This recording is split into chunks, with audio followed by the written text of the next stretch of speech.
Oke teman-teman semua, selamat malam. Selamat datang di tutorial 1 PropStat ya teman-teman. Eh Sebenarnya PropStat nih kayak menurutku nggak terlalu struggle buat di ujiannya. Dan ini juga nggak masuk ke penyetaraan, tapi kayak eh, ilmunya kepake sampai nanti-nanti ya teman-teman. Semester 2, semester 3 dan seterusnya. Karena kita tahu kalau aktuari itu kan tentang probabilitas-probabilitas gitu ya. Jadi kayak pasti bakal kepake banget di semester-semester berikutnya gitu. Nah, mungkin di pertemuan pertama ini kita bakal fokus bahas kayak tentang probability-nya ya sama sedikit-sedikit ngurain materi tentang yang statistikanya gitu. Nah, jadi pertama mungkin tentang statistika gitu. Jadi kan kita tahu semua kalau statistika itu tentang kayak data-data ya. Kayak tentang kita gimana ngumpulin data dan seterusnya gitu. Nah, jadi data itu berasal dari pengumpulan rutin gitu. Contohnya kayak curah hujan, kemudian kalau di dunia finance bisa tentang inflasi, kemudian kalau di yang lebih related sama asuransi itu nanti mungkin bisa pengumpulan data klaim dan sebagainya gitu. Nah, atau mungkin juga bisa kayak data yang kita rencanakan gitu, kayak eksperimen-eksperimen terencana gitu. Nah, jadi desain eksperimen ini harus penting ya. Eksperimen itu harus didesain sebagus mungkin agar datanya itu nanti hasilnya valid. Nah, kemudian kita juga harus bisa sebisa mungkin menghindari bias. Bias itu kayak subjektivitas gitu, biar datanya pure hasil eksperimennya gitu. Kemudian nanti ada istilah yang namanya statistika deskriptif, di mana dia tuh kayak gimana cara kita ngedeskripsiin statistika gitu. Nah, nanti bentuknya bisa dalam tabel, terus ada grafik, atau mungkin kayak dalam ukuran angka gitu ya, ukuran ringkas kayak mean, variansi, dan lain-lain gitu. Nah,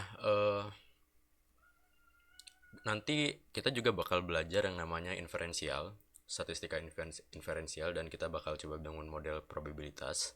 Jadi statistika inferensial itu nanti tuh artinya kayak kita narik kesimpulan dari sebuah data gitu. Kayak bukan sekedar mendeskripsikan doang gitu. Nggak kayak statistika deskriptif tadi gitu. Nah, dalam membentuk inferensial tuh kita harus mempertimbangkan yang namanya kejadian yang karena kebetulan gitu, change-nya gitu. Nah, jadi nanti pas kita buat inferensi, kita kayak ngebangun model probabilitas kayak menggunakan data sampel untuk memperkirakan parameter populasi gitu. Contohnya nanti kayak ada di proporsi chip komputer cacat misalnya. Kita mau nyari berapa berapa sih proporsi chip komputer yang cacat dan yang tidak cacat gitu. Nah, nanti modelnya misalnya P gitu. P ini eh, diestimasi dari sampel yang merepresentasikan populasi gitu. Nah, sekarang kita kayak coba cari tahu dulu apa istilah sampel dan populasi ya. Jadi populasi itu kayak keseluruhannya gitu, keseluruhan elemen yang ingin kita pelajari. Nah, sementara sampel itu kayak sebagiannya doang gitu, sebagian elemen populasi yang bakal kita teliti gitu. Nah, jadi kayak contohnya ya, kalau populasi itu sulit untuk kita estimasi gitu, karena ya populasi itu ya udah real gitu teman-teman. Contohnya kayak seluruh masyarakat di Indonesia, kayak tanpa terkecuali datanya harus full gitu. Nah, tapi kalau sampel itu kayak kita bisa ngambil sebagian doang, misalnya dalam lingkup kecil UGM, kalau enggak dalam lingkup kecil Yogyakarta itu udah termasuk sampel gitu. Nah, agar bisa representatif tuh sampel harus diambil secara acak gitu. Balik lagi untuk menghindari bias gitu. Nah, nanti dengan sampel acak tersebut kita bisa ngelakuin inferensial gitu nanti. Kayak menarik kesimpulan tentang populasi gitu dari sampel. Itu sih, tapi ini bakal kita bahas nanti-nanti lagi di tutorial-tutorial selanjutnya. Atau mungkin kayak aku lupa ya ini sebelum UTS apa setelah UTS, tapi bakal ada inferensial nanti. Oke. Okay. Oh ya, kalau aku kecepatan ini ya boleh chat apa nggak di on mic aja biar nanti nggak terlalu ini. Dan kalau suaranya hilang bilang ya teman-teman. Oke, okay, kita lanjut. Ini yang pertama nih kayak cuman penjelasan doang tentang statistika, kayak nggak terlalu gimana-gimana. Tapi yang mungkin yang bakal kita pelajari sekarang ini adalah tentang yang probabilitas ya. Nah, jadi eh, pasti semua di sini udah pernah belajar probabilitas gitu ya di SMA. Probabilitas itu kan kayak peluang gitu. Peluang dari sebuah eksperimen acak gitu. Dan hasilnya ini nggak bisa dipastikan. Dan nanti kita punya komponen yang namanya ruang sampel sama kejadian gitu. Ada sampel, ada event. Biasanya kita notasikan E gitu untuk suatu event. Nah, nanti kayak event ini, kalau ruang sampel itu kan semua kemungkinan dari suatu eksperimen gitu. Kayak misalnya di sini ada lempar koin sekali nih. Keluarnya kan antara head atau tails gitu ya. Nah, jadi antara, kalau di bahasa Indonesia mungkin kita pakainya angka dan gambar gitu ya. Antara angka dan gambar itu ruang sampelnya gitu. Tapi kalau event itu adalah himpunan bagian dari ruang sampelnya gitu, teman-teman.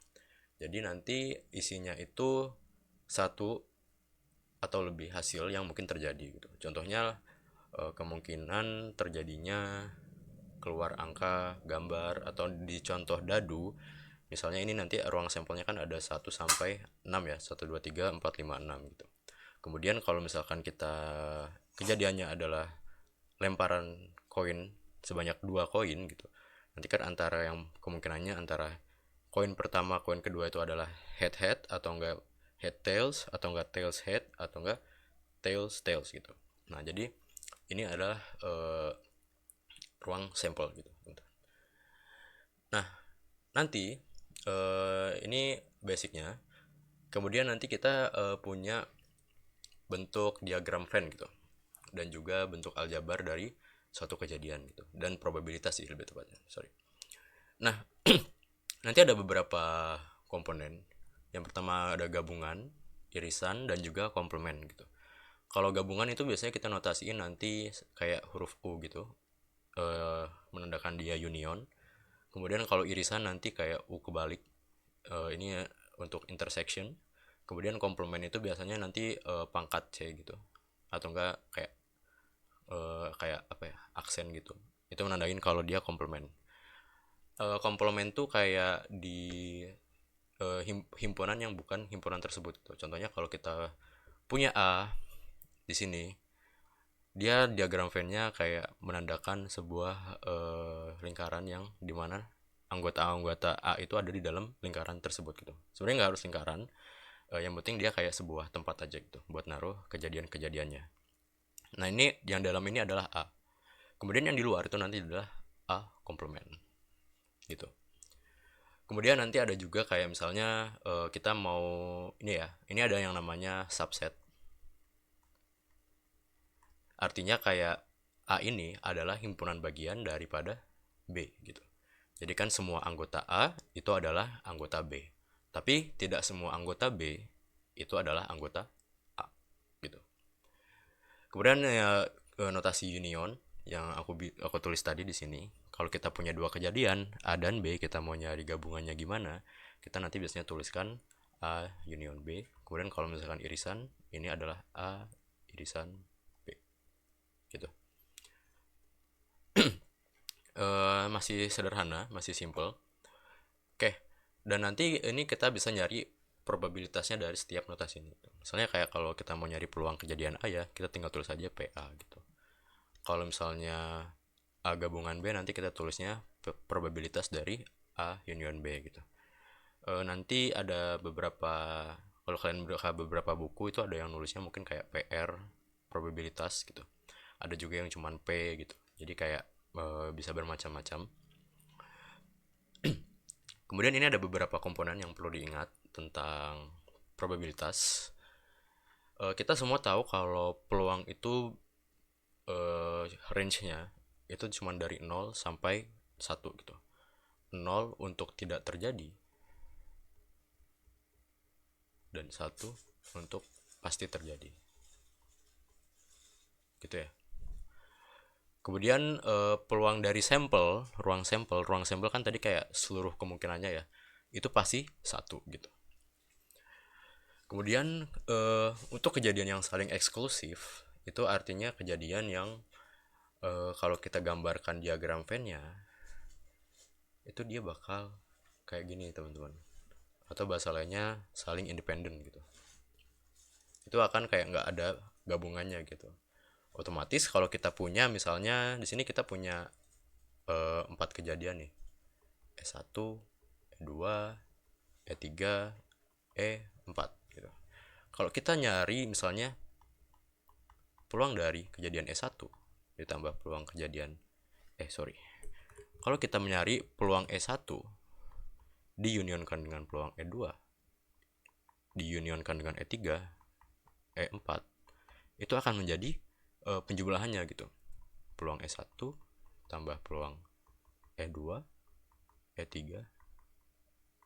sampai E4 gitu ya. Nah, atau secara umum kita bisa tuliskan seperti ini gitu. Kayak ini notasi union. Nanti dia kayak sama kayak notasi sigma.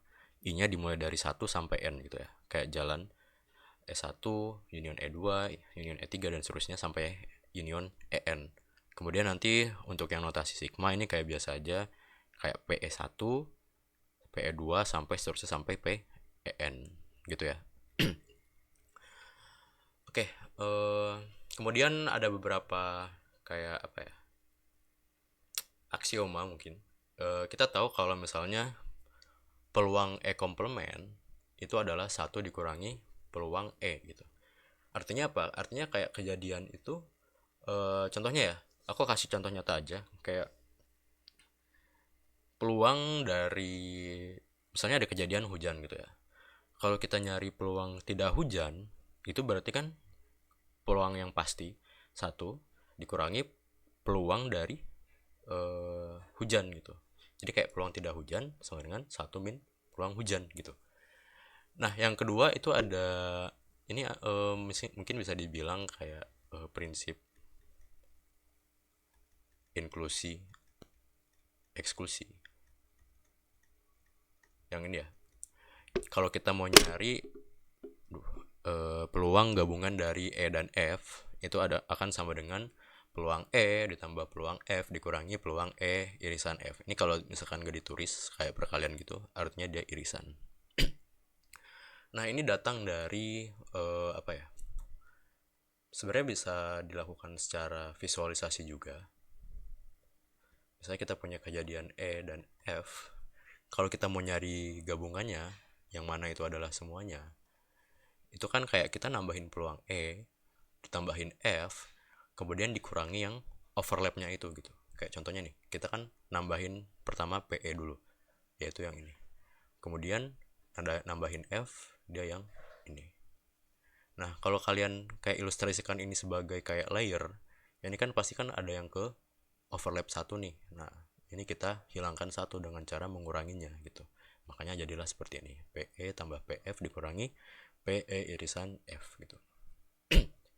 Sebenarnya untuk prinsip inklusi eksklusi ini nggak harus tentang 2 himpunan doang. Bisa lebih dari 2 juga.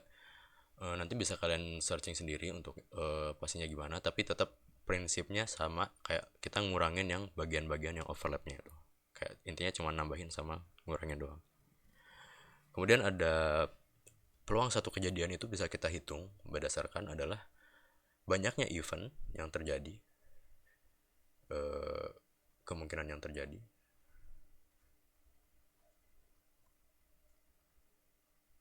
dibagi dengan total semua kemungkinan gitu. Gitu ya. Contohnya misalnya ada ruang sampel, yaitu adalah tadi head head, head tails, tails head, dan juga tails tails. Kita mau nyari peluang muncul satu head gitu. Ya udah kita hitung aja yang banyaknya. Ini kan notasi n itu artinya ngandain banyaknya, kemungkinannya ada berapa. Di sini ada berapa nih? Ada 2 ya, 1 sama 2. Nah, nanti berarti 2 dibagi dengan NS-nya. NS-nya itu semua banyaknya yang ada di himpunan S ini, yaitu ada 1, 2, 3, 4 gitu. Jadi peluang untuk muncul satu head itu ada setengah gitu. Oke, itu untuk probabilitas. Di sini ada contoh, mungkin kayak teman-teman bisa mulai coba-coba dulu. Eh, jadi di soalnya itu di sebuah kelas ilmu aktuaria itu ada 30 mahasiswa yang suka matematika, 25 mahasiswa suka statistika, dan 15 mahasiswa suka keduanya. Berapa banyak mahasiswa yang pertama suka matematika atau statistika, kemudian yang kedua suka hanya matematika, sukanya statistika, atau empat yang tidak suka keduanya. Oke, mungkin itu bisa dikerjain dulu. Aku tunggu 3 menit deh. 2 sampai 3 menit, nanti kalau kalian dapat jawabannya boleh ditaruh di kolom chat ya teman-teman.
Oh ya, sorry sorry teman-teman. Halo halo.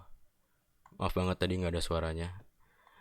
Oke, eh, tadi aku ulangi lagi aja ya. Jadi kita mau nyari banyak yang suka matematika berapa? Matematika matematika atau statistika, hanya matematika dan hanya statistika atau tidak suka keduanya. Nah, di sini aku lihat udah banyak yang diskusi, terutama dengan nomor 4. Coba kita coba bareng-bareng ya. Nah, kalau misalnya kita mau nyari banyaknya yang suka matematika atau statistika, itu tinggal kita eh, lakuin prinsip inklusi eksklusi aja ya. Kita tambahin nm tambah ns, terus kita kurangi dengan n m irisan s gitu. Nah, jadinya nanti dapat 40. Nah, sama ya kayak yang kalian. Kemudian nanti kalau suka matematika doang, itu kan berarti kayak kalau kita gambarkan itu ini m, ini s, berarti kan hanya matematika tuh yang ini doang ya. Nm dikurangi irisannya berapa gitu. Nah, nanti hasilnya tinggal dikurangi aja, 30 dikurangi 15, yaitu adalah 15. Kemudian yang ketiga, kalau kita mau nyari banyaknya yang hanya suka statistika, tinggal n statistika dikurangi n m irisan statistika, yaitu 30 sorry, 25 dikurangi 15, itu adalah 10. Nah, tidak suka keduanya. Nah, di sini banyak yang bingung. Kayak ini kan kita coba gambar ya. Kayak gini. Ada yang bilang informasinya kurang. Ada juga, coba aku lihat chat dulu ya. Oke. Total mahasiswa di kelasnya nggak diketahui kan? Nah, betul banget. Jadi kayak kita nggak punya apa di sini. Total semuanya ya. Sebenarnya kalau kita punya, kita tinggal ngurangin aja total semua sampelnya dikurangi dengan apa? Eh, Gabungannya berapa gitu ya. Set gitu. Jadi kayak kalau kita oh ya sorry, ini harusnya jangan pakai S ya. Kalau S itu kan sampel ya. Harus kayak kita bedain gitu. Statistika, statistika, statistika, statistika. Nah, jadi kayak S itu notasinya biasanya untuk ruang sampel. Nah, jadi kayak sebenarnya kita harusnya nyari, harusnya kita tahu dulu banyaknya yang banyaknya mahasiswa itu semua berapa, sampelnya berapa. Kemudian kita kurangi dengan n m union s gitu. Cuman kita nggak ada diketahuinya ya orang total semuanya di kelas ini ada berapa gitu. Gimana, ada yang mau berkomentar tentang soal yang ini?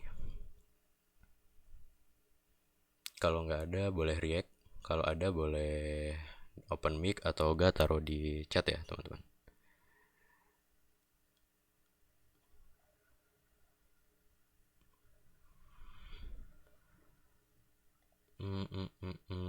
Nggak ada ya.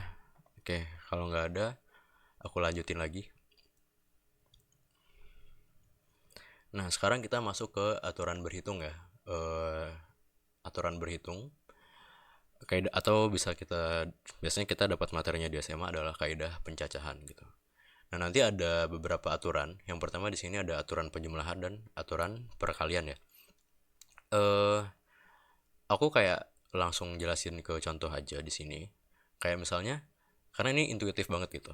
Kayak misalnya yang pertama di kelas itu ada 12 mahasiswa laki-laki dan 18 mahasiswa perempuan. Nah, jika dipilih satu secara acak, berapa banyak cara memilih mahasiswa laki-laki atau perempuan gitu.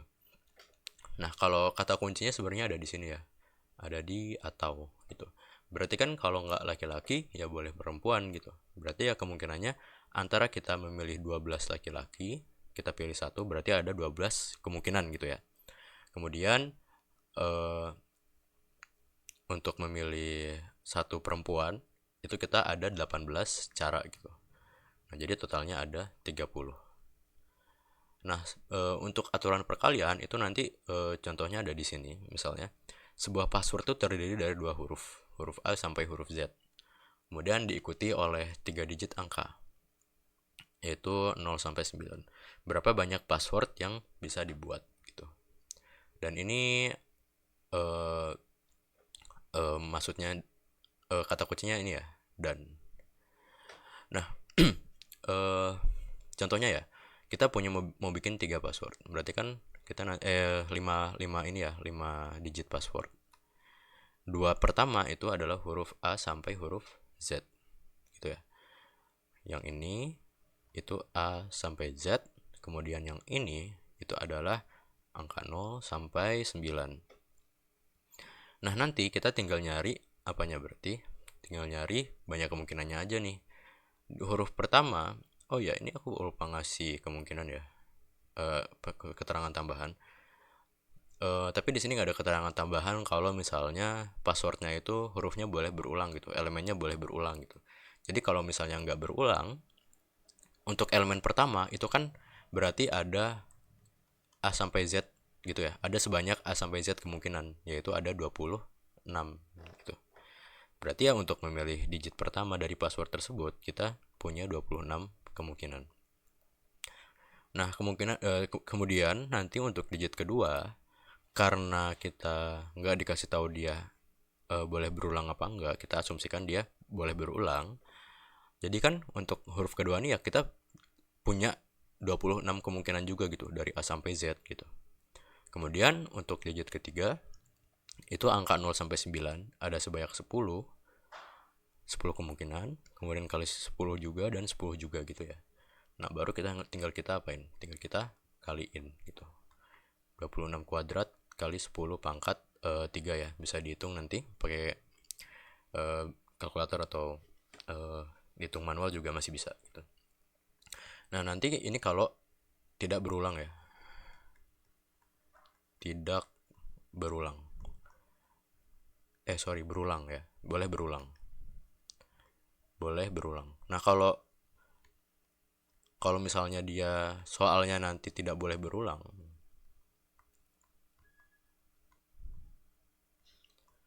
berarti kita harus bikin dia kayak gini.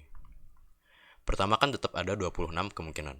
Nah, tapi karena yang pertama nih udah dipakai, berarti kan kemungkinannya sisa 25 doang gitu karena udah dipakai. Kemudian untuk angka tetap 10, tapi karena udah kepake 1 jadi tinggal 9.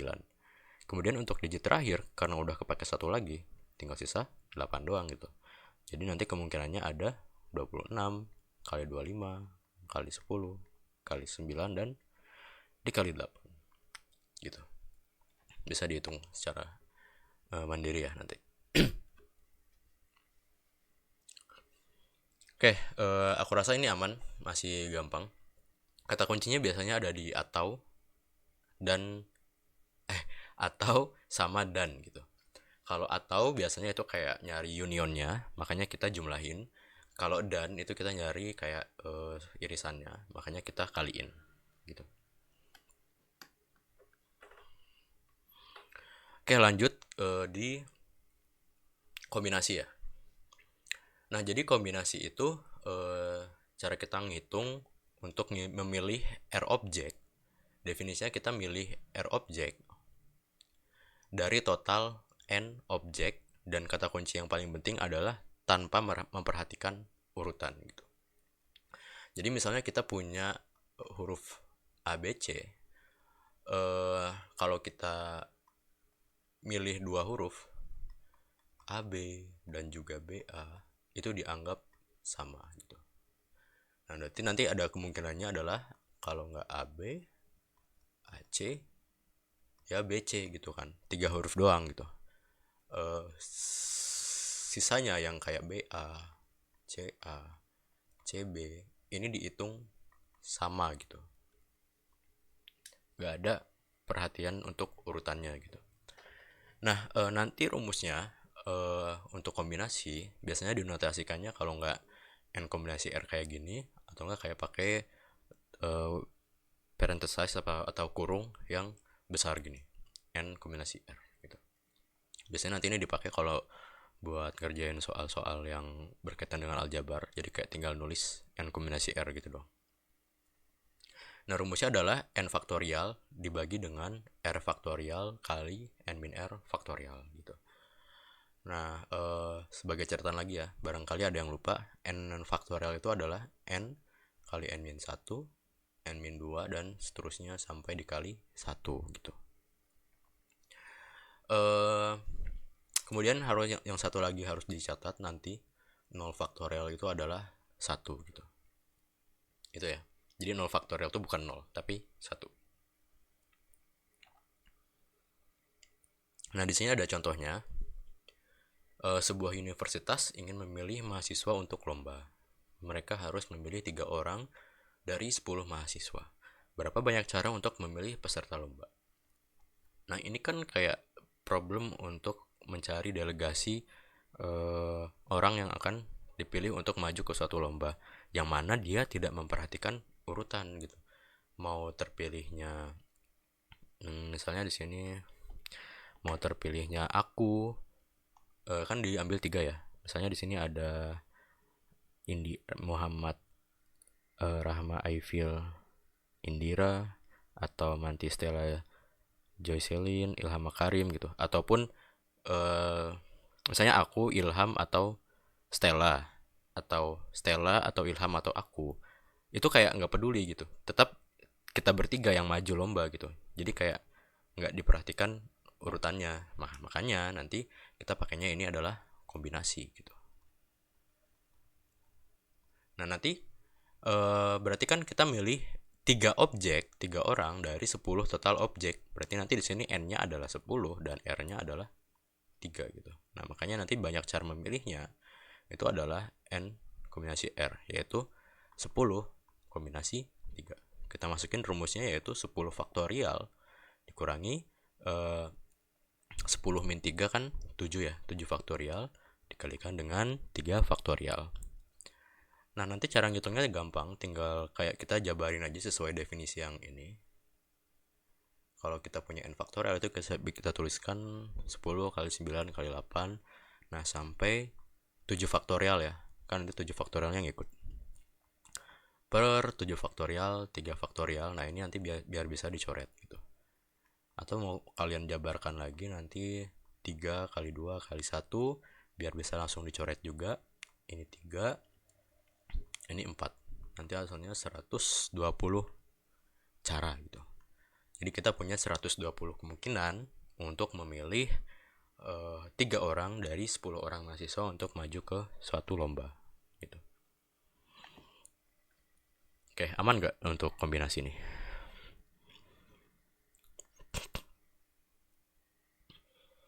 Oke, aman ya. Ntar aku kalau aman react dong guys, aku nggak bisa lihat react kayaknya. Coba ada yang react dong, tolong. Aman Kak. Oke, aman. Oke, kita lanjut aja ya ke permutasi. Nah, bedanya dengan kombinasi sebenarnya sama aja, cuman bedanya di sini kita harus memperhatikan urutannya gitu. Kayak kalau tadi problemnya adalah kita punya huruf ABC, kita ambil 3. Nanti kalau kita milih AB, milih BA, milih AC, milih CA, milih BC, milih CB, ini dianggap beda semua gitu. Karena urutannya harus diperhatikan. Nah, nanti salah satu contoh kontekstualnya, oh bentar, kita bahas rumusnya dulu ya. Rumusnya nanti notasinya bisa dinotasikan dengan n permutasi r. Rumusnya adalah n faktorial dibagi dengan n min r faktorial gitu. Nah, bedanya sama yang kombinasi itu tadi kan, kalau kombinasi kita ada masukin r-nya juga ya. Nah, kalau di faktorial, kalau di permutasi itu kita nggak ada r-nya, langsung aja dibagi sama n min r. Logikanya kan harusnya lebih banyak ya permutasi daripada kombinasi, karena dia pembaginya cuma n min r doang gitu. Sementara kalau kombinasi dia tetap dibagi lagi dengan r faktorial gitu. Nah, contohnya kontekstualnya misalnya kayak ada 20 siswa gitu. Terus akan dipilih 4 orang untuk menjadi ketua, wakil, sekretaris, dan bendahara. Nah, berapa banyak konfigurasi yang mungkin. Nah, ini kan kayak mau kayak misalnya ada si A sebagai ketua, B sebagai wakil, C sebagai sekretaris, dan D sebagai bendahara, sama B jadi ketua, A jadi wakil aja, itu kayak udah beda konfigurasi gitu. Udah beda, dihitung dua kemungkinan yang berbeda gitu. Nah, makanya kita di sini pakai permutasi gitu. Gitu ya. Urutannya diperhatikan. Jadi nanti kita bakal memilih 4 objek dari 20 objek dengan memperhatikan urutan. Berarti 20 permutasi 4. Yaitu 20 faktorial dibagi dengan 16 faktorial. Yaitu 20 kali 19 kali 18 kali 17 kali 16 faktorial dibagi dengan 16 faktorial. Ini bisa dicoret, tinggal sisanya 20, 19, 18, 17. Ini nanti bisa dihitung. Gitu.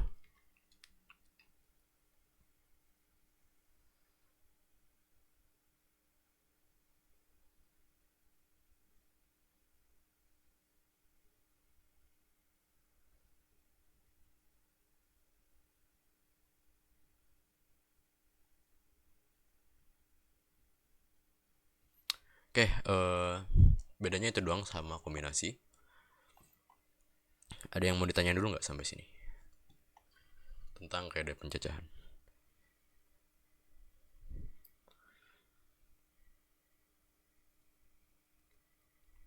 Oke, kayaknya nggak ada. Kalau gitu aku lanjutin aja. Kemudian di sini ada yang namanya probabilitas bersyarat. Nah, jadi sebenarnya apa sih itu probabilitas bersyarat?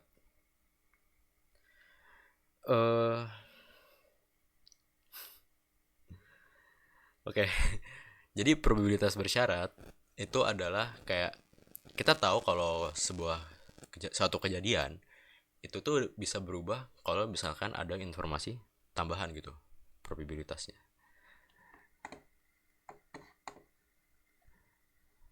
Oke, thank you Erlangga. Eh Misalnya ya, kita punya contohnya gini deh. Kita mau nyari probabilitas kejadian terjadi B gitu. Tapi A ini udah kejadian gitu. Udah fix kejadian duluan sebelum kejadian B gitu. Nah, makanya inilah yang kita namakan probabilitas bersyarat. Terima kasih teman-teman. Nah, jadi di sini nanti cara notasinya adalah seperti ini ya. PB ini dibacanya given. PB given A gitu. Jadi probabilitas B given A artinya adalah probabilitas terjadinya kejadian B dengan diberikan kejadian A sudah terjadi. Nah, ini perlu dipahami dulu konsepnya. Mulai dari notasinya dulu deh. Nah, kemudian nanti kita punya rumus nih. Rumusnya itu adalah PA irisan B dibagi dengan probabilitas dari A gitu. Nah, kenapa bisa seperti ini? Kita coba lihat diagram Venn ya. Pada diagram Venn, kalau kita punya A dan B kejadiannya, kita bisa nyari kayak kan kita mau nyari peluang B tapi A udah terjadi. Nah, makanya kita harus nyari ininya kan. Kejadiannya itu di sini gitu. Kejadiannya adalah P A irisan B. Nah, tapi karena ini probabilitas, maka dibagi dengan ruang sampelnya, yaitu ruang sampelnya di sini adalah A gitu. Karena dia mengacu pada elemen A gitu, kejadian A. Makanya nanti ditulisnya adalah probability dari A irisan B dibagi dengan base probability-nya, base event-nya yaitu si A gitu. Karena A sudah terjadi. Gitu. Nah, sekarang kita bisa ngekali ini. Kalau kita punya rumus kayak gini, nanti kita bisa simpulkan kalau probability dari A irisan B itu sama dengan probability dari PB given A dikalikan dengan probabilitas dari A. Gitu ya. Ini kayak cuman perkaliannya doang gitu. Nah, itu untuk konsep dasarnya dan aku sedikit penjelasan kenapa kayak bisa PA irisan B dibagi PA sih gitu. Nah, itu ya. Nah, kemudian di sini kayak ada contoh soalnya. Boleh deh coba dikerjain dulu selama 1 menit atau 2 menit, coba ya.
Nah, oke teman-teman.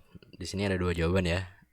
Lukman jawab 6,75, Nafisa jawab 6,75, kemudian ada Ilham nih beda sendiri nih, 4,5%. Oke, kita coba ya. Kita pertama definisin dulu kejadiannya apa aja. Di sini ada dua kejadian, yaitu dia the percentage of adults who are men and alcoholic is 2.25%. Jadi kayak ada persentase dari orang dewasa yang mana adalah lelaki. Ilham berani tampil beda, oke. Nice Ilham. Eh, dia ada laki-laki dan juga alkoholik atau apa ya bahasa Indonesia ya? Pemabuk kah? Laki-laki dan pemabuk itu adalah 2,25% gitu. Terus diketahui juga if a population of a man's is half of the woman's. Jadi kayak populasi dari uh, pria itu adalah setengahnya dari yang wanita. Bentar, ini kayaknya agak salah ya. Ada salah. Eh, di sini maksud aku bikin soalnya itu adalah is half of the apa ya? Kayak intinya kayak setengahnya dari total eh ya jadi ini niatnya tuh bikin dia jadi 50-50 gitu. Eh mennya 50, womannya 50 gitu. Itu maksud soalnya di sini ya. Aku nggak tahu kata-katanya gimana. Jadi maksudnya kayak mennya 50, womannya 50 gitu. Nah, nanti what is the probability of being an alcoholic given being a man. Nah, jadi di sini kita punya misalnya kejadian A itu adalah alkoholik, yang ke B itu adalah terpilihnya man gitu. Nah, di sini kita diketahui apa? Percentage of adults who are being men and alcoholic. Jadi probabilitas dari man dan juga alkoholik gitu. Irisan dari A dan B gitu kan. Itu adalah 2,25%, yaitu 0,025. 225, sorry. Nah, kemudian kita punya probabilitas dari terpilihnya pria itu adalah 0,5 gitu ya. Karena 50-50 gitu. Nah, makanya yang mau kita cari apa? Probability dari alkoholik, yaitu A, givennya adalah dia B gitu. Nah, jadi kayak, nah iya makanya aku salah penulisan di sini. Maksudku awalnya itu adalah 50-50 gitu. Kalau misalnya bener, kalau misalnya tadi soalnya kayak gini, itu berarti kan eh man-nya itu adalah setengah dari woman gitu, dan man ditambah woman itu akan menjadi satu. Makanya nanti kita bisa tuliskan woman itu sama dengan 2 man. Jadi man-nya adalah, sorry, W-nya kan berarti 3M-nya itu sama dengan 1. Cowoknya berarti cuman sepertiganya doang gitu ya. Nah, aku klarif dikit. Gimana ya? Aduh, sorry guys. Intinya gitu ya. Kita asumsikan kalau ininya setengah-setengah deh, coba. Setengah-setengah gitu ya. Maksud aku kayak half of the population gitu ya. Nah, tadi terpilihnya 0,5 gitu ya. Nah, berarti kan kayak dia probabilitasnya tuh terpilih lelaki duluan, baru kita cari probabilitas dia alkoholik gitu. Jadi kayak terpilih lelakinya itu kayak kejadian yang pertama, kemudian kejadian yang selanjutnya adalah probabilitas dia alkoholik gitu. Nah, berdasarkan rumus yang tadi, kita peroleh bahwa kalau misalnya kayak gini berarti kan P A irisan B dibagi dengan P dari B gitu ya. Tinggal dibagi aja, jadinya 0,225 dibagi dengan 0,5 gitu. Yang mana adalah berapa nih? Coba ya kita keluarkan jurus kalkulator. Nanti UTS boleh kalkulator kok, seingat gua. Bagi 0,5 itu adalah 0,045, yaitu 4.5%.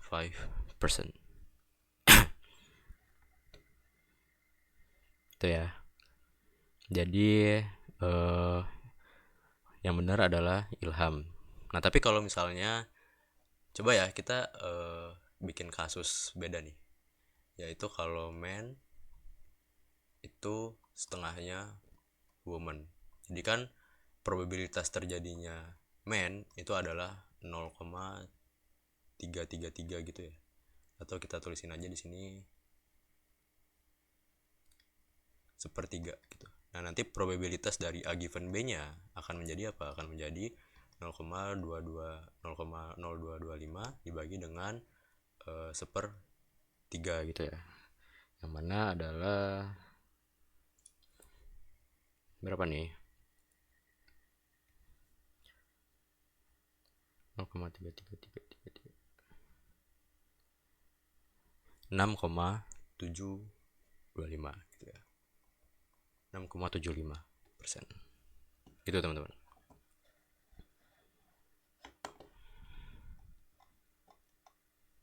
Oke. Itu untuk kasus yang man-nya itu setengahnya woman. Tapi yang ini adalah man-nya adalah setengah population gitu. Oke, untuk soal ini apakah ada pertanyaan?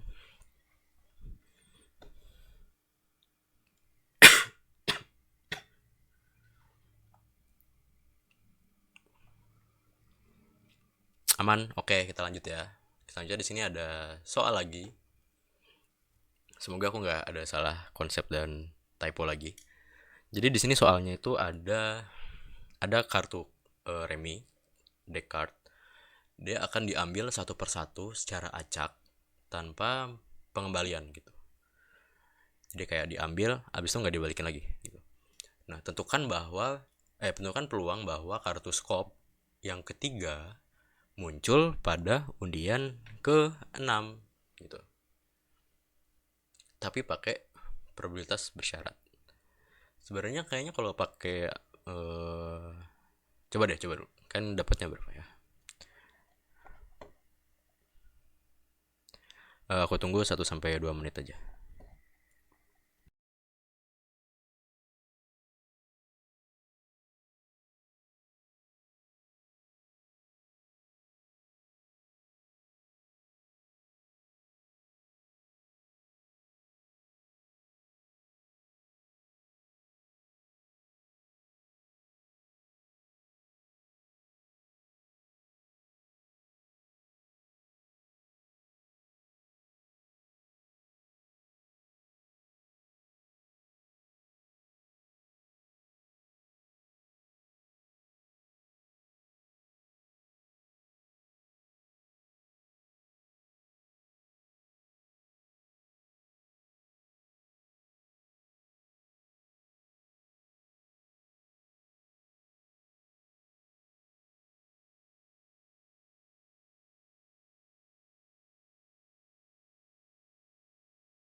Oke, belum ada yang jawab. Gimana nih? Ada yang udah ketemu belum?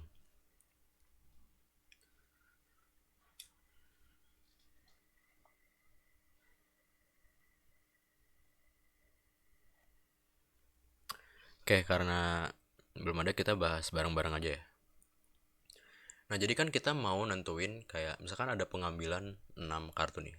1, 2, 3, 4, 5, 6 gitu. Eh, ntar aku lupa kartu skop tuh gambarnya gimana ya? Kartu skop. Skop itu yang gini ya, yang kayak apa sih? Mana sih kayak set set set set gitu ya. Sorry, sorry. Kayak gini. Nah, jadi kita harus tahu dulu dalam satu deck kartu yang tanpa joker itu ada 52 kartu. Dengan masing-masing kartu tuh nanti ada 13 ini ya. Masing-masing jenis kartu itu ada 13. eh kayak ada diamond, ada heart, ada scope, sama satu lagi ada dua, aku lupa, pokoknya adalah satu lagi.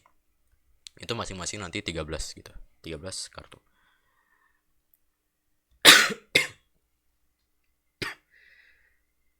Oke, sorry. Nah, eh, kita perlu definisin dulu beberapa hal. Kita kan mau nyari, jadi dia tuh udah keluar scope 2 kali duluan gitu, entah di antara 5 ini gitu. Di antara 5 ini dia udah keluar scope duluan. Kemudian kita mau cari scope ke-6 ini, pengambilan kartu ke-6 nanti adalah scope gitu. Nah, kita mau cari probabilitas ini berapa gitu. Nah, nanti kita definisin dulu. Misalnya di sini aku definisinya ada himpunan A, yaitu adalah 2 scope itu muncul di 5 pengambilan pertama gitu. Jadi 2 scope itu muncul di 5 pengambilan pertama. Sorry, aku lengkapin aja. 5 pengambilan pertama. Kemudian kejadian B itu adalah scope muncul di pengambilan ke-6 gitu ya. Nah, yang mau kita cari apa berarti nih dari definisi A dan B ini? Yang mau kita cari adalah peluang dari A irisan B gitu. 2 scope muncul di pengambilan kelima, dan juga scope-nya itu muncul di pengambilan ke-6 gitu.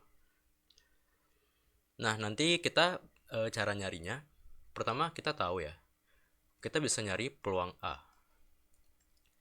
Peluang A itu kan tadi apa definisinya? 2 scope muncul di 5 pengambilan pertama. Nah, berarti nanti kita bakal ngambil dulu 2 kartu scope gitu kan, yaitu adalah 13 kombinasi 2. Kemudian untuk kartu non scope-nya, berarti kan tadi kita 52 dikurangi non scope, itu ada 52 dikurangi 13, yaitu sebanyak 39 ya. Nah, berarti kita kalikan dengan 39 kombinasi 3. Nah, kenapa kombinasi 3? Karena apa? Karena kita mau nyari kayak 3 kartu sisanya gitu. Kemudian kita kalikan. Artinya kita kalikan tuh kita kayak nge-pairing gitu loh. Jadi scope-nya itu nanti bisa muncul di sini, di pertama bisa di sini-sini, bisa sini-sini, bisa sini-sini, bisa sini-sini, dan seterusnya. Semua konfigurasinya tuh kayak bisa terjadi. Dan sisanya bakal ditempatin sama kartu yang non scope, yaitu ada sebanyak 39 kombinasi 3. Nah, ini untuk peluang semua kejadiannya. Peluang kejadian A itu. Banyaknya kejadian A, sorry. Jadi banyaknya NA itu adalah ini. Aku tulis gini aja dulu deh. NA itu sama dengan ini. Kemudian banyak kejadian seluruhnya itu ya udah dari 52 kartu itu kita ambil berapa? 5 gitu kan. 52 kombinasi 5 gitu.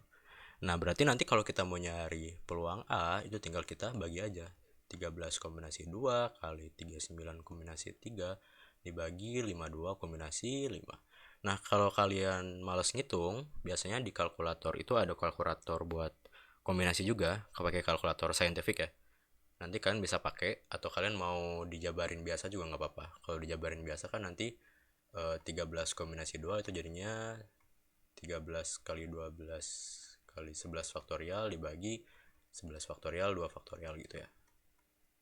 Jadinya 13 kali 6 gitu. Kalau ini dan seterusnya gitulah. Pokoknya kalian hitung aja gitu. Nah, nanti kalau kalian hitung, nanti kita dapat angka 0, bentar. Buka kalkulator. 0,2743. Ini untuk peluang A-nya. Nah, di sini kita harus tahu kalau kita mau nyari peluang B doang itu kan kayak apa ya, susah gitu. Maksudnya kayak peluang skop muncul di pengambilan ke-6 itu nanti kayak nggak bisa kita pakai buat nentuin apa yang mau kita cari, yaitu peluang A irisan B gitu. Nah, sebenarnya buat mancing ini ya, buat mancing intuitifnya, coba kita kayak jabarin rumusnya PA irisan B ini pakai eh, rumus dari probabilitas bersyarat tadi. Kita tahu kalau ini itu adalah sama dengan apa? Sama dengan eh, probabilitas dari B given A dikali dengan probabilitas dari A gitu ya. Nah, pakai rumus yang mana tadi? Ini ya, PA irisan B itu akan sama dengan PB given A dikalikan dengan PA gitu. Nah, berarti kan PA-nya kita udah nyari nih, 0,2743. Nah, berarti kita tinggal nyari apa? Peluang dari B given A-nya gitu. Nah, eh, peluang B given A itu bisa kita cari dengan gampang. Karena apa? Karena kita tahu peluang B dengan syarat A itu sudah terjadi gitu. Kalau A sudah terjadi kan artinya udah ada dua kartu yang diambil, dua kartu skop yang terambil gitu kan. Dan ada berapa kartu tuh? Berarti 5 kartu yang sudah terambil dari keseluruhannya gitu. Berarti untuk B given A itu nanti tinggal apa? Banyaknya kartu skop yang tersisa yaitu 11. Karena 13 dikurangi 2 jadi 11. Kemudian dibagi dengan 47 yaitu banyak kartu semuanya dikurangi 5 kartu gitu. Karena kan B-nya kan skop muncul di pengambilan ke-6 nih. Tapi dengan syarat A-nya ini sudah terjadi. Yang kejadian apa di A? 2 skop muncul di 5 pengambilan pertama gitu. Jadi sisa 11 skop doang sama 47 totalnya gitu. Nah, ini PB given A gitu. Nah, makanya nanti peluangnya jadi 0, kalau kita hitung 11 per 47 itu 0, wait, 11 dibagi 47 0,2340 0,2340. Nah, ini untuk PB given A. Nah, makanya kita bisa cari PA irisan B itu akan menjadi 0, berapa tuh? 0,2340 dikurangi 0,274 dikali ya. Dikali ini. Yaitu adalah berapa tuh? 0,0642 gitu. Atau sebanyak 6,42%. Nah, mungkin yang kalian bertanya-tanya nih, kayak kenapa yang dicari A irisan B gitu? Karena ya kita mau nyari kejadian A, yaitu 2 skop muncul di 5 pengambilan pertama, dan kejadian B, yaitu skopnya muncul di pengambilan ke-6. Kalau kita langsung nyari PB given A doang, berarti kan mau nggak mau kayak A-nya ini harus kejadian duluan gitu. Sementara kita nggak pengen kayak gitu. Kayak kita mau dia tuh kejadiannya nggak harus terjadi gitu. Yaitu tinggal A irisan B doang. Kalau B given A, A-nya ini sudah pasti terjadi gitu. Kemudian terjadi B gitu. Agak susah dijelasin dengan kata-kata, tapi ya kayak gitu. 11/4/7 ini adalah PB given A.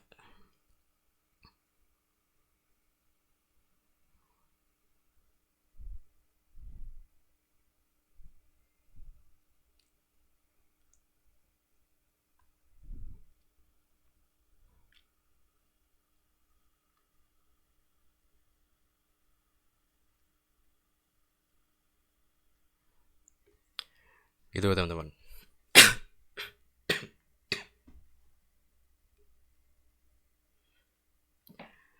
Untuk soal ini ada yang mau ditanyain nggak?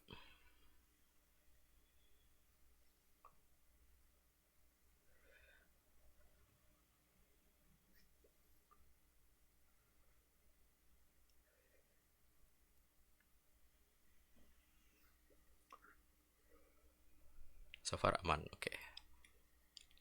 Yang lain ada yang mau ditanya?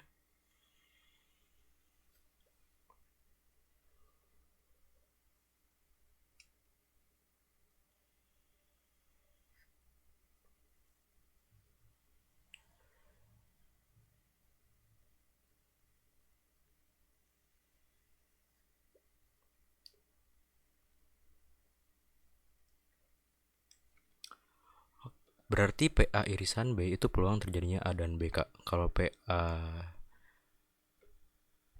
given A ya, maksudnya. Ya, betul. Jadi kayak kalau PB given A berarti kayak A-nya ini udah pasti terjadi duluan gitu.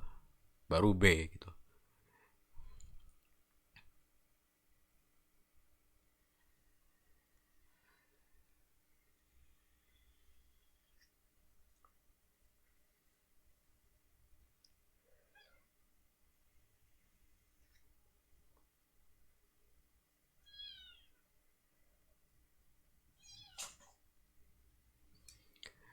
Oke ya.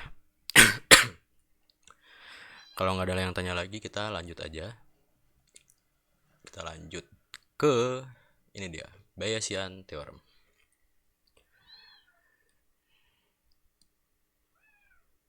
Nah,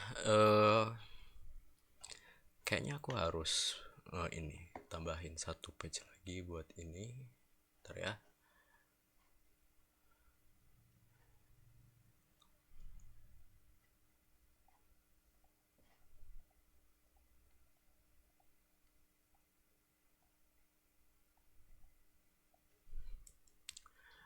Oke. Bayesian nanti kayak banyak pengaplikasiannya, terutama di statistika. eh Dia datang dari sini nih. Kita coba otak-atik dulu bentuknya. Kita tahu tadi PB given A itu kan peluang dari B irisan A dibagi dengan peluang dari A. Ini yang pertama. Ini bisa kita peroleh kalau PB irisan A itu sama dengan P B given A kalikan dengan PA. Kemudian yang kedua kita punya, misalnya kita mau nyari PA given B.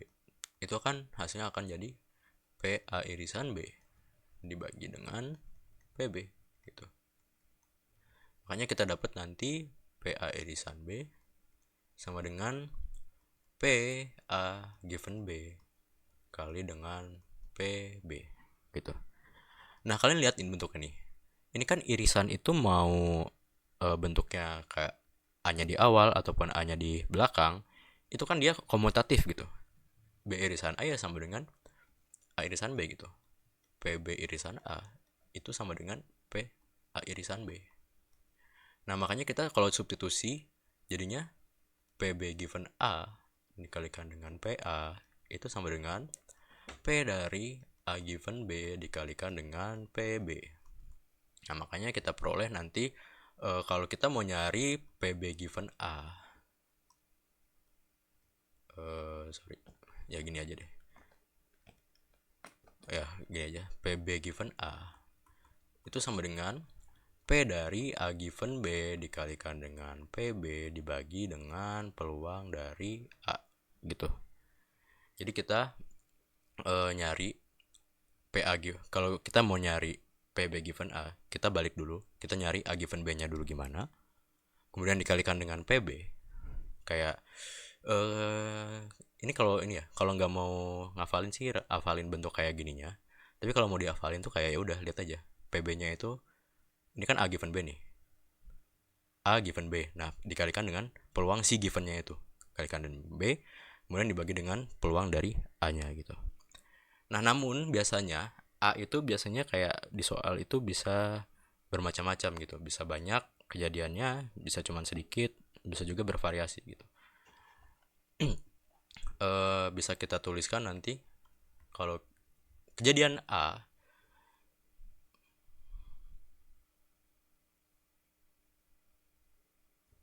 ini PB PB given A PA bagi PB. Oke, misalnya kita punya kejadian A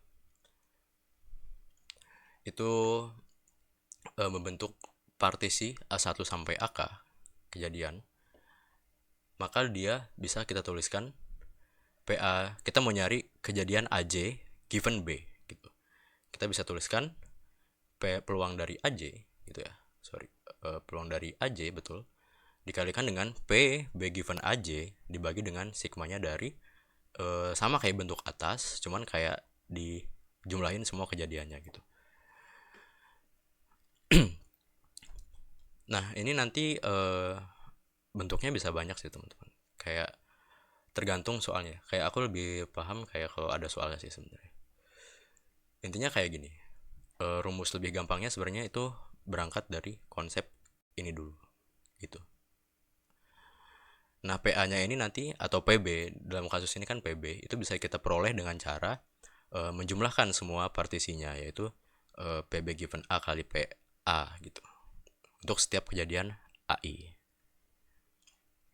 Gitu.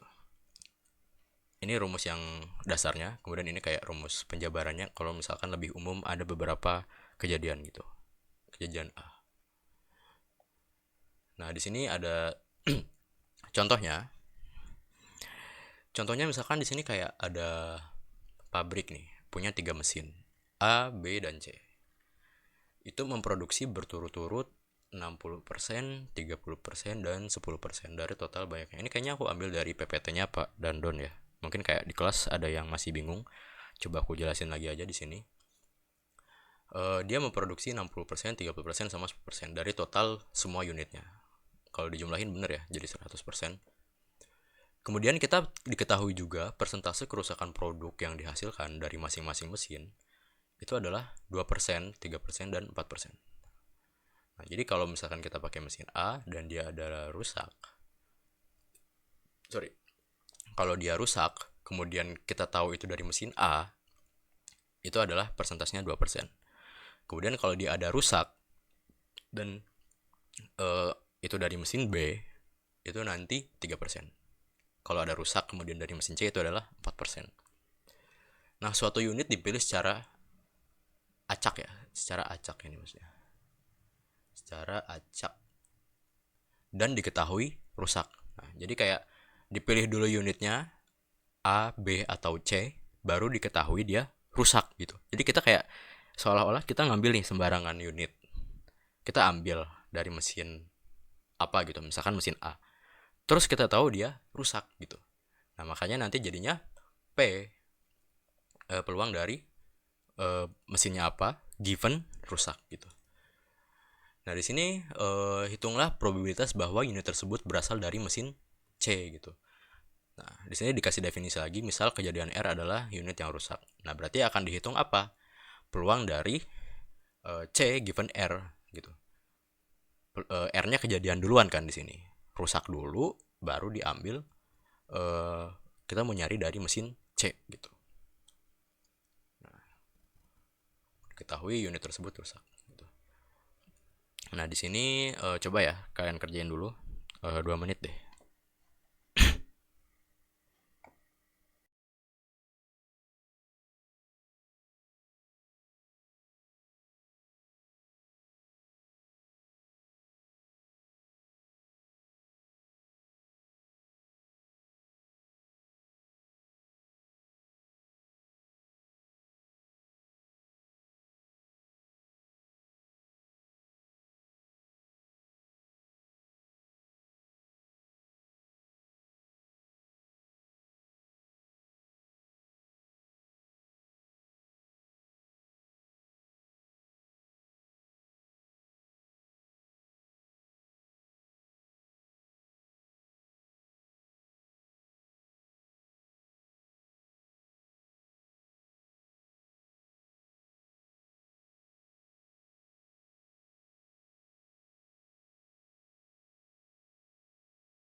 Oke, di sini udah ada yang jawab 16% bukan. Oke, kita coba bareng-bareng ya. Oke, kita punya tiga mesin A, B, dan C. Berarti kita punya bisa nentuin probabilitas dari tiap mesin terpilih gitu. Gitu ya. Nah, untuk probabilitas dari A itu memproduksi mesin itu adalah 0,6. Kemudian nanti ada probabilitas dari B memproduksi unit itu adalah 0,3, dan probabilitas C memproduksi unit itu adalah 0,1. Ini yang pertama. Kemudian kita diketahui juga persentase kerusakan produk yang dihasilkan dari masing-masing mesin. Jadi kan berarti kita definisinya adalah dia terpilih dulu mesinnya, baru diketahui rusak gitu. Nah, berarti yang dimaksud 2%, 3%, dan 4% itu adalah A-nya dulu dipilih mesinnya apa, A, B atau C, kemudian givennya, kemudian dia terjadi rusak gitu. Nah, berarti dia adalah 0,2. Kemudian ada probabilitas rusak diberikan mesin B, given B, itu adalah berapa tuh? 0,3. Kemudian probability dari givennya C yaitu adalah 0,4 gitu ya. Nah, makanya kita mau nyari apa tuh? Kita mau nyari probabilitas dari mesin C yang C given rusak gitu. Nah, kita pakai rumus yang tadi ya.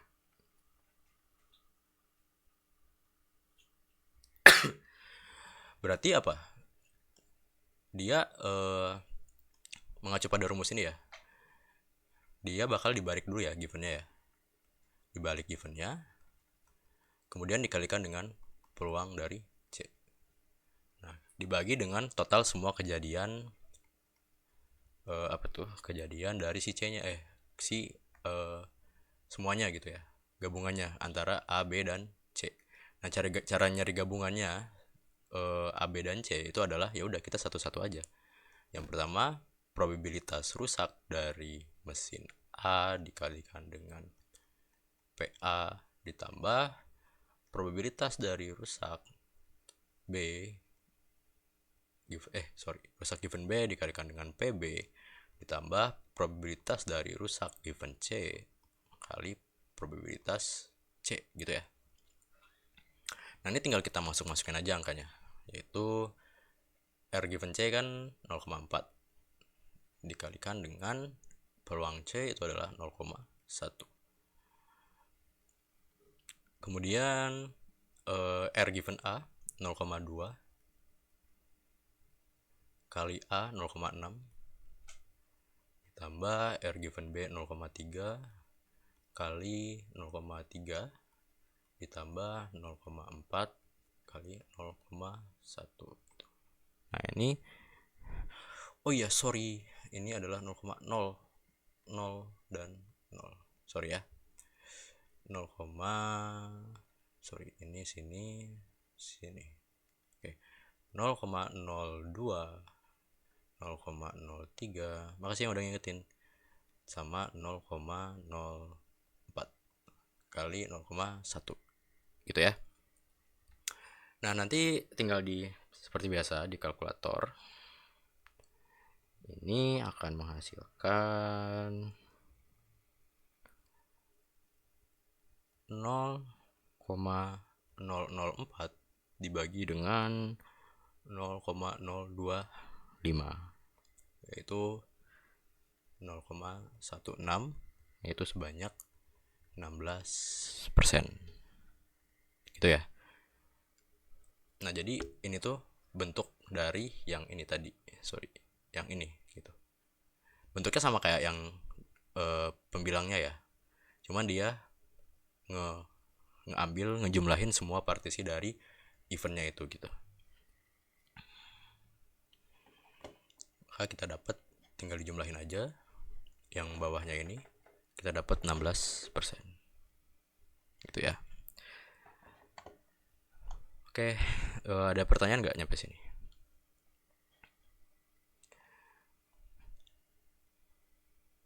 Kalau nggak ada, kita lanjut ke contoh soal terakhir. Di sini aku ngambil soal UTS Propstat tahun 2023. Ini nomor satu biasanya.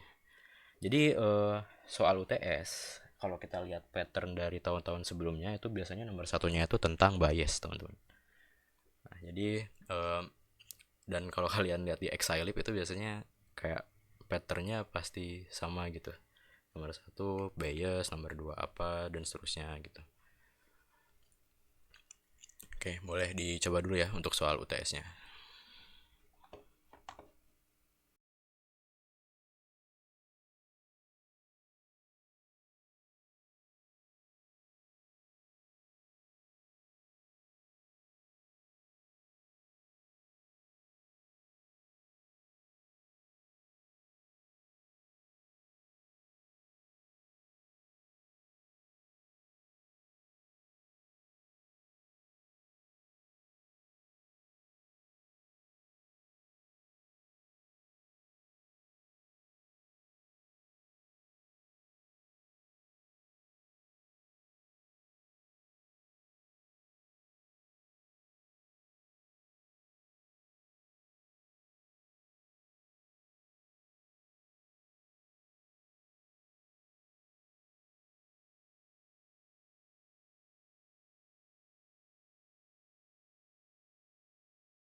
Oke, teman-teman, di sini ada yang nanya di soal sebelumnya.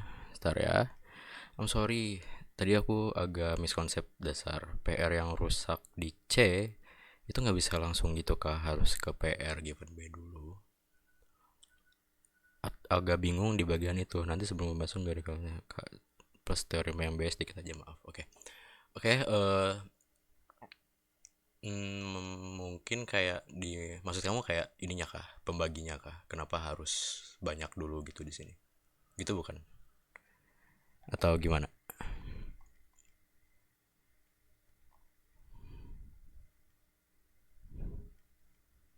Mungkin boleh on mic aja. Maksud kamu pertanyaannya tuh gimana nih?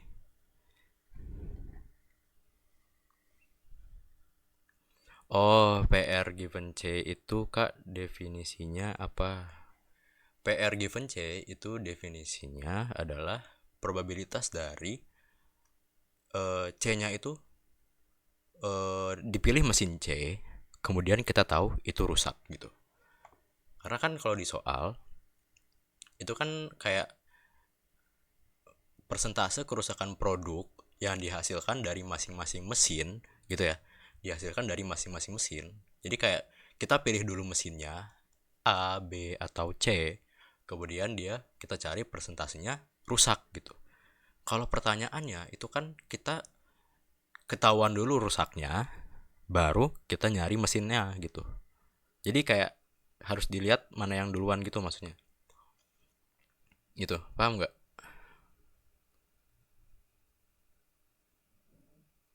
Kayak gitu ya. Jadi kayak ya udah kita lihat dulu nih, pandai-pandai kayak lihat kata-katanya. Di sini kan yang diketahuin masing-masing mesinnya dulu baru rusaknya gitu. Kalau yang ditanyakan adalah kita tahu nih itu rusak gitu. Misalnya ada produk nih. Oh, ternyata rusak nih. Terus kita cari probabilitasnya berapa ya kira-kira barang rusak ini terdapat dari mesin C gitu. Kalau yang atas yang ini itu kita lihat dulu. Oh, dia dari mesin A itu rusak sebanyak 2 dari 100 gitu kan, 2%. Kalau dari mesin B, kita kelihatan nih, kan kelihatan tuh kalau dari pencetakan mesin secara langsung itu rusaknya sebanyak 3% gitu. Dan juga begitu dengan C. Nah, makanya nanti definisinya adalah P, R given A, R given B, dan R given C gitu.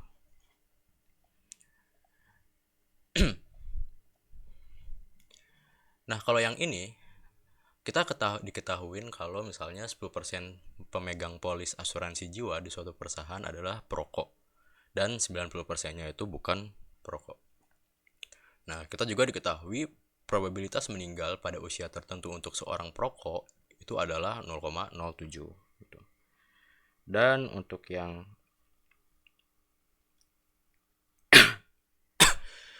bukan perokok itu adalah 0,02. Seorang pemegang polis diketahui meninggal. Nah, berapa probabilitas bahwa dia adalah seorang perokok? Nah, jadi kayak kalau ini kan dia meninggal dulu nih. Kita nyari probabilitasnya. Oh, dia meninggal tuh perokok apa bukan gitu.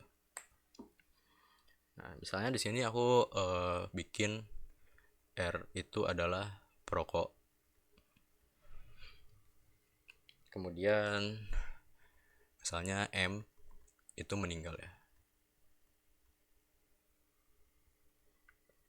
Nah, di sini kita diketahui apa?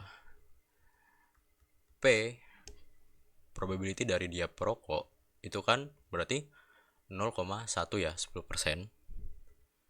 Dan dia bukan perokoknya itu 90%. Berarti kan bisa kita tuliskan P R komplement gitu ya. 0,9. Probabilitas meninggal pada usia tertentu untuk seorang perokok. Nah, berarti apanya dulu nih? Meninggalnya dulu, M-nya dulu baru given R, apa R-nya dulu given M?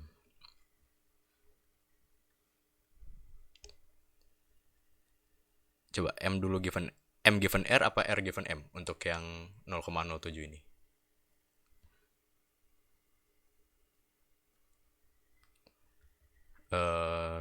Ini ya. Apa coba? Ada yang tahu di chat? M dulu ya. M dulu given R. Betul, M dulu. M dulu baru R karena kita tahu dia perokok kemudian meninggal gitu. Sebanyak 0,07. Kemudian probability dari M given R komplement yang tidak merokok itu adalah 0,02 gitu. Yang mau kita cari apa? Probabilitas dari dia meninggal baru dia adalah perokok gitu ya. Ini yang mau kita cari. Nah, makanya kita pakai teorema Bayes. Probabilitas dari orang meninggal given dia perokok itu adalah probabilitas dari dia perokok, kemudian given meninggal dikalikan dengan eh, coba PMR dikalikan dengan givennya apa berarti?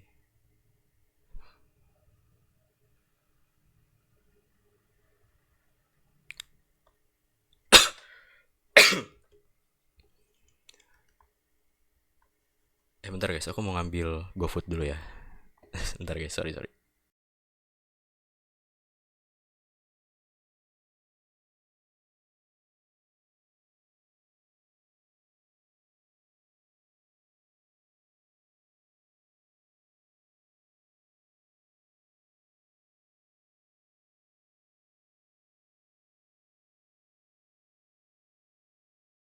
Oke, lanjut lagi.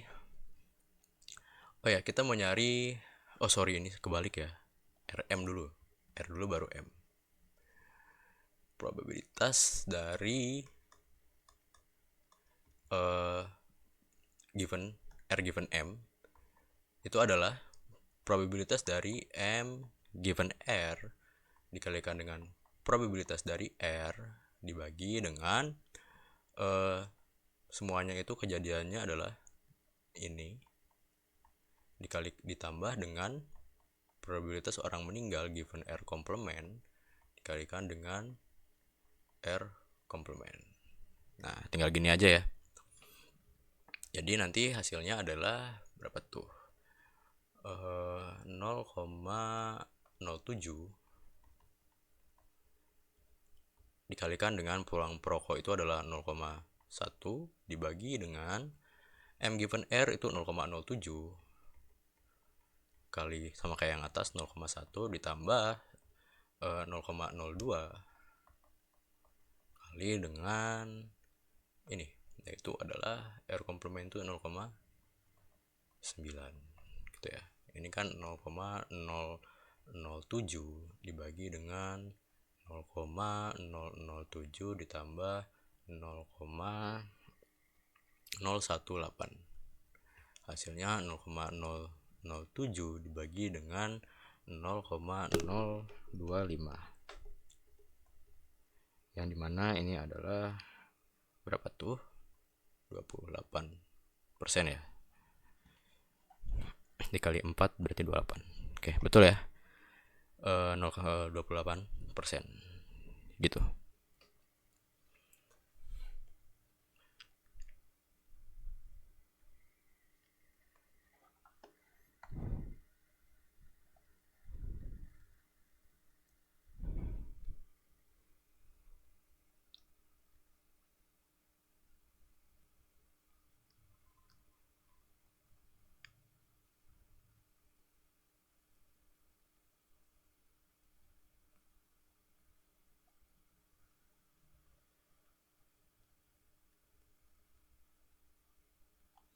Oke ya, kemudian aku mau tambahan lagi deh, satu kali lagi. Aku mau jelasin dikit tentang konsep dasar doang sih, biar kayak kalian ada bayangan kenapa sih ini bisa penjabarannya kayak gini nih. Nih, ini kenapa penjabarannya bisa kayak gini gitu. Nah, untuk mulainya mungkin kita mulai dari ambil dua kejadian dulu ya. Misalnya E dan F. Diberikan kejadian E dan F misalnya. Nah, ini E dan F, E itu bisa kita tuliskan dalam kejadian E dan F digabung dengan E, F, komplement gitu. Coba kita gambar ya.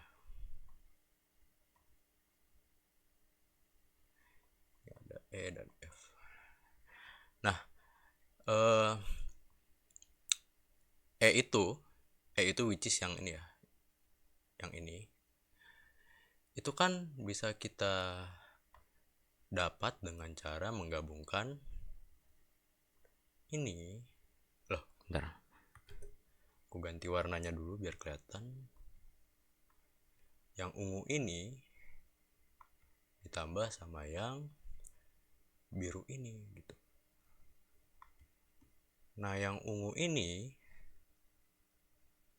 itu apa? Irisan F ya. Kemudian yang biru itu adalah irisan F komplement. Betul ya? Diiris dengan F komplement, di luarnya F gitu. Jadi irisannya pasti yang warna biru gitu. Nah, makanya kita punya itu adalah penjumlahannya gitu. Nah, makanya nanti kita punya kita punya peluang dari Bentar, ini hapus dulu. Peluang dari itu kan berarti peluang dari irisan F. Ini aku nggak, kalau irisan aku nggak tulis ininya ya, nggak tulis irisannya. Ininya definisinya irisan gitu. Peluang F diunionkan dengan peluang irisan F komplement gitu. Nah, kita tahu tadi kalau kita punya dua kejadian yang diunionkan, ini hasilnya akan sama dengan apa? Peluang dari irisan F ditambah dengan peluang dari F komplement gitu. Nah, makanya nanti kita punya apa? Kita punya teorema Bayes. PE irisan F itu sama dengan P given F kalikan dengan P F. Kemudian kita juga bisa lakuin hal yang sama dengan ini. PE given F komplement dikalikan dengan P F komplement gitu. Nah, makanya nanti kalau kita masukin ke sini, ini kan akan jadi peluang given F dikalikan dengan PF ditambah dengan PE given F komplement dikalikan dengan PF komplement gitu. Nah, ini kan bentuknya sama kayak yang ini ya, set gitu. Ada E-nya itu di sini adalah M, F-nya itu adalah R gitu. Nah, nanti jadinya ada yang komplement, ada yang enggak gitu. Nah, nanti sama halnya kalau misalkan partisinya ada banyak gitu. Yang tadi yang AI sampai AK.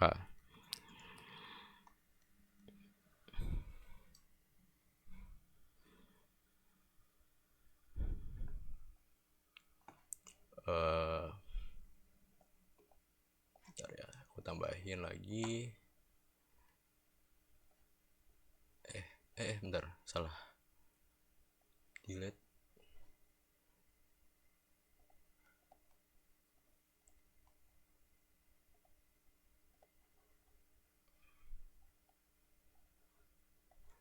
Nah, nanti ketika kita punya tadi kan sub kejadiannya itu cuma F doang ya. F sama F komplement. Nah, misalnya nanti kalau ada banyak nih. Ada F1, F2 sampai Fn gitu kejadian. Dia mutually eksklusif. Artinya saling eksklusif gitu. Kalau saling eksklusif kan berarti nggak ada irisannya gitu.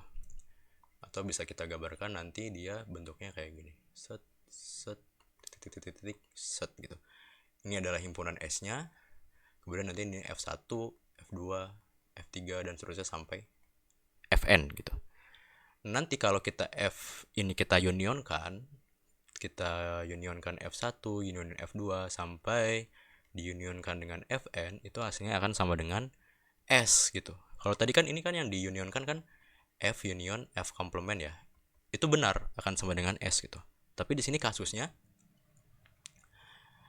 adalah kita punya banyak kejadian F di sini. Ada F1 sampai Fn. Nah, kalau dijumlahkan akan menghasilkan S gitu. Nah, dengan cara yang tadi kita punya kalau E itu akan jadi apa? E dari F1 ya diunionkan dengan dari F2 union dengan F3 diunionkan dan seterusnya sampai union Fn begitu.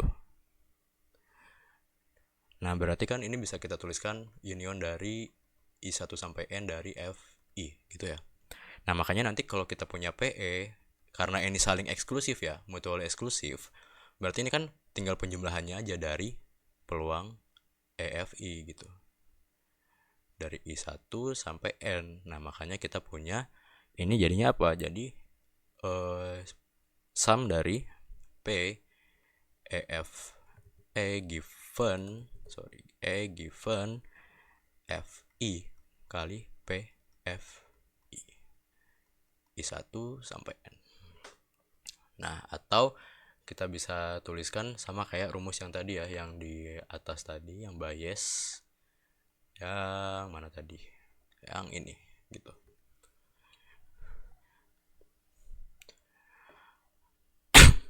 Dia penjumlahan dari ini, kejadiannya partisinya dikalikan dengan B givennya, itu E.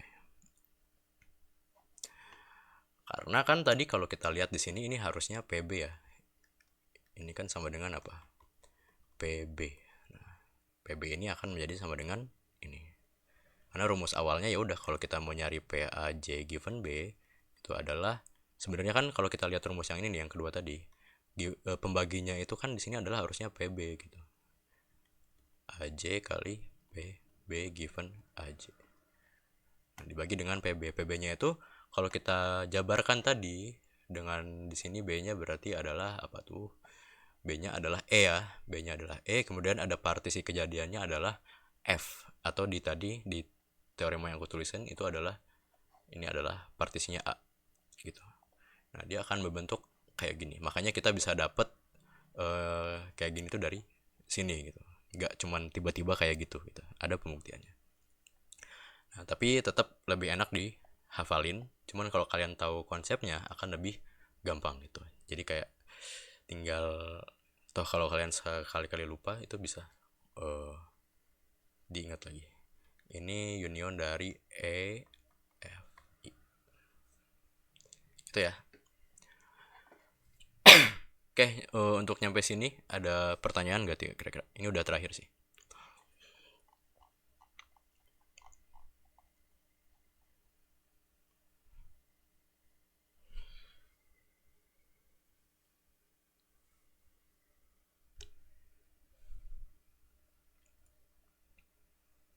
Next tutorial, oh ya, next tutorial kita bakal minggu depan ya. Minggu depan kita bakal bahas random variable dan juga beberapa distribusi gitu.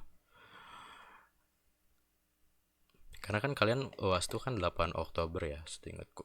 8 Oktober itu berarti kita masih punya waktu 1 2 3 4 lagi. Mungkin nanti untuk tutor keempat 1 2 3 1 2 3 4 tutor keempat itu bakal aku adain H-1 sebelum ujian ya, tanggal 7 mungkin. Nanti recordnya bakal aku taruh di drive, jadi kayak aku nanti bakal upload, kemudian aku taruh di deskripsi grup ya. Dan ini ada presensinya, jadi kalian boleh presensi dulu. Bentar, aku bagiin dulu linknya. Linknya bentar.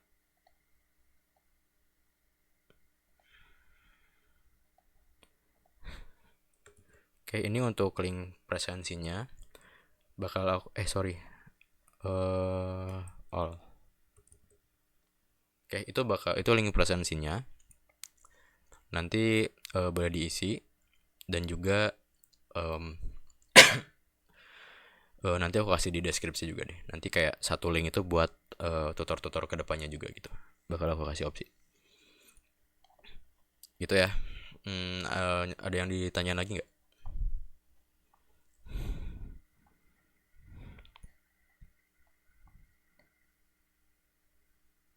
Kayak aku tunggu 1 menit lagi deh.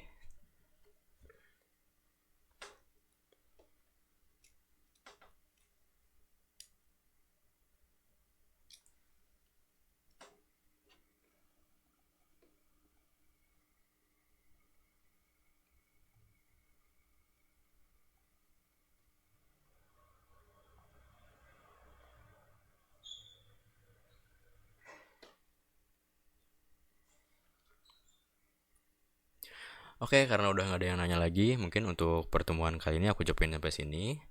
Next tutorial kita bakal bahas tentang random variable dan juga distribution. Gitu ya teman-teman. Untuk tanggalnya nanti kalian prefer tanggal berapa nih? Prefer hari apa dan jam berapa kira-kira? Ada saran nggak? Yang nggak nabrak tugas kimia, Kak. Oke, Kayak gini udah oke, Kak. jadi Sabtu aja ya, Sabtu jam setengah Sabtu, tujuh. Sabtu. Sabtu ya. Kalian tugas kimia dari hari Senin kan berarti rilisnya sampai Jumat ya? Dari Senin nggak? Apa dari Selasa? Senin. Senin, oke. Kalau gitu ya udahlah, nanti kita adain tiap hari Sabtu atau Minggu gitu ya. Lihat jadwal kosong juga. Oke, kalau gitu nanti aku bakal kabarin lagi di grup untuk next tutor ya teman-teman. Oke, mungkin karena udah selesai, aku cukupin sampai sini. Terima kasih buat semua yang udah join. Nanti bakal aku share recordnya di Google Drive ya teman-teman. Oke, terima kasih semuanya. See you. Terima kasih, Kak. Terima kasih, Kak. Selamat ulang tahun, Kak. Ulang tahun, Ya, Kak. terima kasih King, guys. HBD King, HBD King, HBD King, HBD King. Happy birthday, Kak. King, HBD King, King, Let's go, HBD let's go, King. let's go. Kak. Terima kasih guys. Mau foto dong. HBD King, HBD Jangan kali King. ya. Traktir King. King, HBD King. Mau foto dong. Traktir King, traktir. King lapar King. King, traktir seangkatan King. HBD Dua-dua King, traktir semua King. Kita foto dulu ya guys. Foto dulu. Disuruh masih bukti Kak. King, dirinya gak jadi asok, King. Besok jadi guys.